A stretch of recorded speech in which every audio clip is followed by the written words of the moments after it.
Hello my dear students, कैसे हैं आप? आई होप सब अच्छे होंगे। तो देखो बच्चों, आप जानते हैं कि हम यहाँ डीएलएड फोर्थ सेमेस्टर का पेपर एजुकेशन 8 पढ़ रहे हैं, जिसका नाम है शैक्षिक प्रबंधन एवं प्रशासन। तो बच्चों, हम इसमें पढ़ रहे हैं टाइम टेबल, यानी कि समय तालिका, समय सारणी। समय सारणी क्या होती है ये आपको बता दिया। समय सारणी का महत्व एवं आवश्यकता ये भी आपको बता दिया। तो बच्चों, आज हम डिस्कस करेंगे समय सारणी बनाते समय जिन मुख्य बातों का हम ध्यान रखते हैं, उन बातों को डिस्कस करेंगे, यानी कि विद्यालय समय तालिका निर्माण के सिद्धांत। ठीक है बच्चों, आज हम डिस्कस करेंगे विद्यालय समय तालिका निर्माण के सिद्धांत। ठीक, वो कौन कौन से सिद्धांत हैं जो विद्यालय समय तालिका का निर्माण करते समय ध्यान में रखनी चाहिए। ठीक है, तो देखो बच्चों, समय तालिका क्या होती है ये तो आप लोग जानते ही हैं। हमने आपको कल बताया था समय तालिका के बारे में कि समय तालिका वह सूची है जिनमें शिक्षकों तथा कक्षाओं का एक सप्ताह का कार्य विवरण प्रदर्शित किया जाता है। यानी कि पूरे सप्ताह का जो लेखा जोखा होता है शिक्षकों का और विद्यार्थियों का, वो पूरा लेखा जोखा समय जो तालिका होती है उसमें होता है। ठीक है बच्चों, तो देखो अब आते हैं विद्यालय समय तालिका के निर्माण के सिद्धांत पर। तो देखो बच्चों, जो समय तालिका होती है उसको विद्यालय की जो समय तालिका होती है उसको विद्यालय की दूसरी घड़ी कहा जाता है, यानी कि second batch of the college, institute और स्कूल। ठीक, वह उन घंटों का विवरण प्रदान करती है जिनमें विद्यालय का कार्य किया जाता है। बिल्कुल सही बात। ये जो समय तालिका होती है वो उन घंटों का विवरण हमको देती है, इंस्टीट्यूट को देती है, मैनेजमेंट को देती है, जिन घंटों में विद्यालय का कार्य किया जाता है। इसलिए इसको बनाते समय बहुत कुछ जो सिद्धांत हैं वो आते हैं, उनका ध्यान रखना चाहिए। और प्राचार्य को बनानी चाहिए, या फिर प्राचार्य का जो बहुत ही सहायक कह सकते हैं, इसमें दिया हुआ भी है। प्रत्येक विद्यालय में प्रधानाध्यापक का मुख्य कर्तव्य है कि वह स्वयं या अपने किसी सहयोगी से उत्तम समय तालिका का निर्माण कराए। ठीक, अब आगे बढ़ते हैं। तो देखो बच्चों, इसमें अगर हम सिद्धांत की बात करें तो बच्चों, बालकों के हित संबंधी तथ्य अलग हैं, विद्यालय के हित संबंधी तथ्य अलग हैं, और शिक्षकों के हित संबंधी तथ्य अलग हैं। तो आज जो हम बात करेंगे वो किसकी बात करेंगे? बालकों के हित संबंधी तथ्य, या फिर बालकों के हित संबंधी सिद्धांत। ठीक, और कल हम बात करेंगे विद्यालय के हित संबंधी सिद्धांत। तो बच्चों, आज हम चलते हैं, शुरू करते हैं बालकों के हित संबंधी तथ्य या सिद्धांत। ठीक, तो इसमें थोड़ा सा पढ़ते हैं, उसके बाद हम आपको फिर समझाएंगे। ठीक, विद्यालय, देखो पहला इसमें है बच्चों, समय चक्रों की अवधि का निर्धारण बालकों की आयु के अनुसार होना चाहिए। मनोवैज्ञानिक खोजों ने, सुनते रहिए ध्यान से, मनोवैज्ञानिक खोजों ने यह सिद्ध किया है कि 6 से 9 वर्ष तक के बालक 6 से 9 वर्ष तक के बालक किसी विषय का 10 से 15 मिनट तक ही एकाग्रचित होकर अध्ययन कर सकते हैं। ठीक, आगे है इसमें 9 से 12 तथा 12 से 14 वर्ष तक के बालक 20 से 25 मिनट तथा 30 से 35 मिनट तक ही अपने मन या ध्यान को एकाग्र कर सकते हैं। तो देखिए बच्चों, साधारण सी बात है, कुछ नहीं समझना, बस बच्चों की उम्र के अकॉर्डिंग, कक्षा के हिसाब से, क्लासरूम के हिसाब से हमें टाइम टेबल का निर्माण करना चाहिए।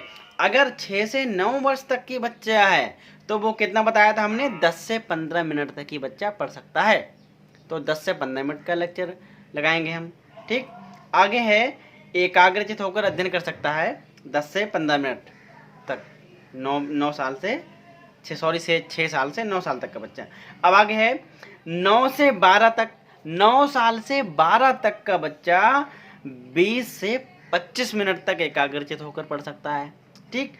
और 12 से 14 साल तक का बच्चा 30 से 35 मिनट तक एकाग्रचित होकर किसी एक विषय को पढ़ सकता है। तो हम इन बातों का ध्यान रखेंगे, बच्चों की उम्र के अकॉर्डिंग, बच्चों की क्लासरूम के अकॉर्डिंग ही कक्षा का जो समय है, टाइम टेबल है, उसका वितरण करेंगे। ऐसा नहीं है बच्चा छोटा है, बच्चा 3-4 का बच्चा है तो हम उसको 30 मिनट का या 40 मिनट का लेक्चर दे देंगे। बच्चों ऐसा नहीं है, हम बच्चों की उम्र और क्लासरूम के हिसाब से ही समय तालिका का निर्माण करेंगे, ठीक है बच्चों। ये तो हो गया पहला। अब देखते हैं दूसरा क्या सिद्धांत है। दूसरा बता रहे हैं इसमें, विषयों के क्रम का भी ध्यान रखना चाहिए। इसके अनुसार 2 कठिन विषयों को लगातार ना रखा जाए। बच्चों बहुत सही बात। देखिए क्या करते हैं हम लोग, कभी कभी ध्यान नहीं देते हैं, हम लोग चाहते हैं टाइम टेबल बन जाए, लेकिन जो उसका महत्व होता है या फिर जो उसके अंदर की बात होती है, साइकोलॉजिकल थॉट्स होते हैं, वो हम नहीं सोच पाते हैं। तो उनका हमें सोचना चाहिए, विचार करना चाहिए, और हमें इन बातों का ध्यान रखना चाहिए कि जो 2 विषय हैं, 2 कठिन विषयों को एक साथ या लगातार नहीं रखें, ठीक है। तो हम क्या करेंगे, पहले कठिन विषय रख देंगे, उसके बाद हम सरल विषय रख देंगे, ठीक है। ऐसा नहीं है दोनों हमने कठिन विषय रख दिए तो बच्चे इंटरेस्ट नहीं लेंगे, ठीक। अब बच्चों आगे बढ़ते हैं। तीसरा इसका सिद्धांत क्या है, बालकों की थकावट दूर करने के लिए समय तालिका में 2 अवकाशों की व्यवस्था, 2 अवकाशों की व्यवस्था की जाए तो अच्छा होगा। आगे है, ये अवकाश तीसरे तथा 5वें घंटे के पश्चात होने चाहिए। समझ गए बच्चों, समझ गए। हाँ देखो इसमें बता रहे हैं, बालकों की थकावट दूर करने के लिए समय तालिका में 2 अवकाशों की व्यवस्था की जाए। बिल्कुल, आप लोग भी हमसे कहते हो सर आप हमें इतना पढ़ाते हो, हम पूरे दिन पढ़ पढ़ के बोर हो जाते हैं और हम थक जाते हैं, फिर बाद में बिल्कुल रुचि नहीं रहती है। तो हमें आपकी बात का विशेष ध्यान है, तो हम यही बात आपको समझाना चाह रहे हैं जो कि आप पहले से समझ चुके हैं, समझे हुए हैं कि लगातार पढ़ने से बच्चे में थकावट आ जाती है और बच्चा इंटरेस्ट नहीं लेता है। इसीलिए समय तालिका का निर्माण करते समय हमें क्या करना चाहिए, अवकाश देना चाहिए, यानी कि लेक्चर खाली रहना चाहिए। इसमें बताना है 3rd लेक्चर खाली होना चाहिए, तीसरा लेक्चर तथा 5वें घंटे के पश्चात अवकाश होना चाहिए, ठीक। तीसरे घंटे तथा 5वें घंटे के पश्चात लेक्चर खाली होना चाहिए, जिसमें बच्चे घूम सकें, एंजॉय कर सकें, खेल सकें। तो ये सारी बातें इसमें बता रहे हैं, ठीक है। अब बच्चों चौथा सिद्धांत कौन सा है, ध्यान से सुनिए, ये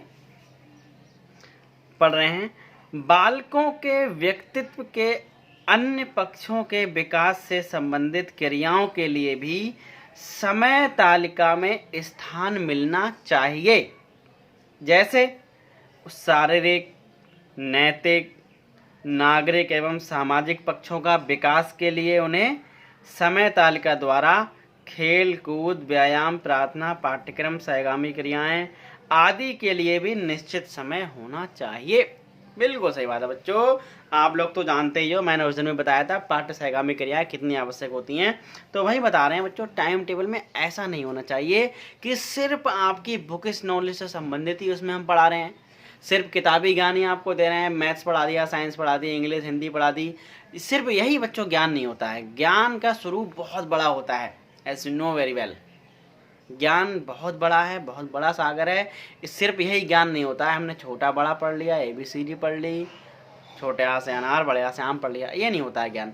ज्ञान का मतलब होता है हमें हमारे मूल कर्तव्य क्या हैं, हमारे नैतिक कर्तव्य क्या हैं, मोरल वैल्यूज़ क्या है, व्यायाम, प्रार्थना, पाठ्य सहगामी क्रियाएँ, खेल कूद, इन सारी चीज़ों का भी स्थान हमारा क्या में होना चाहिए, पाठ्यक्रम में होना चाहिए।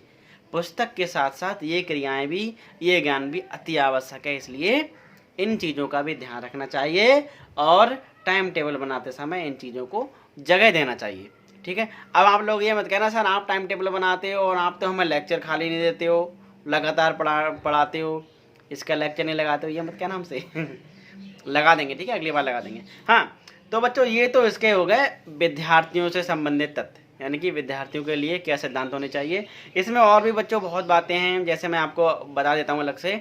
जैसे क्या होता है, मौसम का हमारे यहाँ बहुत प्रभाव है, तो मौसम के अकॉर्डिंग ही क्लासरूम क्लास का समय होना चाहिए। जैसे ठंडों में टाइम कुछ और रहता है, गर्मियों में टाइम कुछ और रहता है। तो ठंड में हम क्या करेंगे, स्कूल थोड़ा लेट कर देंगे, 9 बजे का 10 बजे का कर देंगे, उसी हिसाब से टाइम टेबल बनाएंगे। और गर्मियों में क्या करते हैं, गर्मियों में हम थोड़ा कार्य क्षमता बढ़ जाती है, इसलिए गर्मियों में थोड़ा कम स्कूल का समय जो है कम कर देंगे, 8 बजे का कर देंगे, 7:30 बजे का कर देंगे, और छुट्टी 3-4 बजे कर देंगे। तो इन चीज़ों का ध्यान होना चाहिए, लगातार लेक्चर नहीं होने चाहिए, सारी चीज़ें हैं। ठीक है बच्चों, तो ये तो आपके जो सिद्धांत हो गए वो विद्यार्थियों से संबंधित सिद्धांत हो गए। ठीक है, विद्यार्थियों से संबंधित सिद्धांत हो गए या बालकों के हित संबंधी तत्व हो गए। कल हम बात करेंगे विद्यालय से संबंधित तत्व। ठीक है बच्चों, तब तक आप लोग स्वस्थ रहिए, खुश रहिए। और अब तो बरेली अपना रेड जोन में आ गया है, आप लोग घर पे ही रहिए, खतरा लगातार बढ़ता जा रहा है। ठीक है बच्चों, स्टे होम, स्टे सेफ, और वीडियो हमारी लाइक कर दीजिए और चैनल को सब्सक्राइब कर दीजिए। ठीक है बच्चों, थैंक यू।